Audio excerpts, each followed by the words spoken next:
महाराष्ट्र के बीड जिले के माजल गांव में सराफा व्यापारी से लूट करने वाला गैंग हुआ गिरफ्तार। बीड लोकल क्राइम ब्रांच माजल गांव में सराफा व्यापारी से करीब 60 लाख रुपए की लूट का मामला कुछ ही समय में सुलझ गया और 4 आरोपियों को गिरफ्तार किया, जिनके पास से करीब 60 लाख कीमत का 18 तोला सोना और 1 किलो चांदी जब्त की गई। एक आरोपी की तलाश जारी है। 25 जनवरी 2026 को माल गांव के पकड़े गए अमोल पंडरीनाथ गाय के 31 वर्ष तालुका अपनी अमोल सोने की दुकान से सोने चांदी के गहने बेचने के लिए सप्ते के बाजार खरीद जा रहे थे, जबकि गाय के अपने भतीजे के साथ हीरो होंडा पैशन मोटरसाइकिल पर जा रहे थे तो स्प्लेंडर मोटरसाइकिल पर सवार 3 लोगों ने उन्हें पीछे से जबरदस्ती रोका। आरोपियों ने बंदूक की नोक पर गहनों का बैग छीन लिया और इस मामले में महाजलगांव रूरल पुलिस स्टेशन में इंडियन पीनल कोड के सेक्शन 309(4), 126(2), 35 के तहत मामला पंजीबद्ध किया। Police inspector crime branch Shivaji Bantewad ने 3 अलग-अलग टीमें बनाई और टेक्निकल एनालिसिस और सीसीटीवी फुटेज के आधार पर जांच शुरू हुई। जांच में पता चला कि आरोपियों ने जासूसी के लिए 2 मोटरसाइकिलें इस्तेमाल की और इनका सफर के दौरान एक दूसरे से बदलकर पुलिस को गुमराह करने की कोशिश की। इस अपराध की आगे की जांच सहायक पुलिस निरीक्षक गोविंद पांडव मजल गांव ग्रामीणों द्वारा की जा रही है। यह अभियान पुलिस उप निरीक्षकों सुशांत सुताले, महेश विघ्ने, साथ ही स्थानीय अपराध शाखा और टीएससी सेल की टीम द्वारा बीड पुलिस अधीक्षक नवनीत कमवंत, अतिरिक्त पुलिस अधीक्षक चेतना टिड़के और पुलिस क्राइम ब्रांच निरीक्षक शिवाजी बंटेवाड़ के मार्गदर्शन में चलाया गया। जिले के माजलगांव में सराफा व्यापारी से लूट करने वाला गैंग गिरफ्तार हुआ। 60 लाखांच्या दागिने लूट प्रकरणात आरोपींना अटक केली। काय नेमका प्रकार होता, कोण या लुटीमध्ये सहभागी होतं?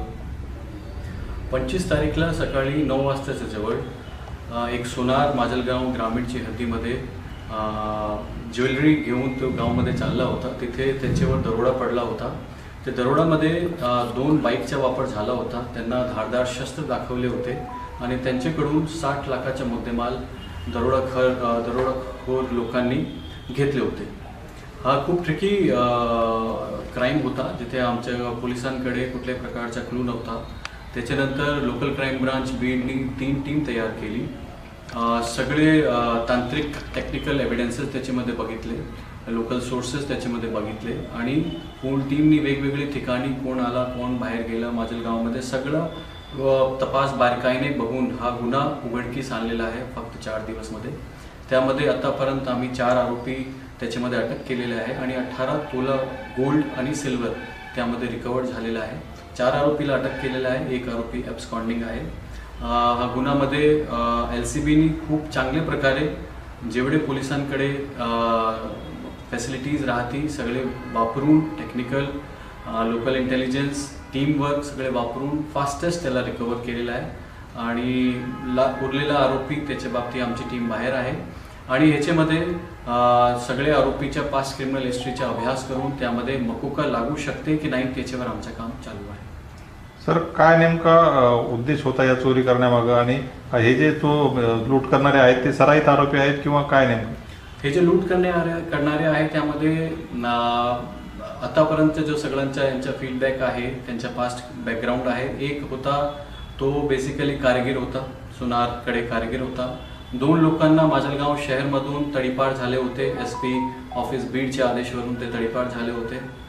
एक जो आरोपी आहे त्याचा भाऊ पुणेमध्ये जेलमध्ये आहे, तो त्याचे बेलसाठी त्याला पैसे पाहिजे होते। तो बघितले तर 4 लोक जो आम्ही आतापर्यंत अटक केलेले आहेत त्यांना वेगवेगळे कानूनमध्ये जो सोनारचा जो कारीगर होता त्यांनी शेअर मार्केटमध्ये पैसे बेसिकली त्याचे लॉस झाले होते।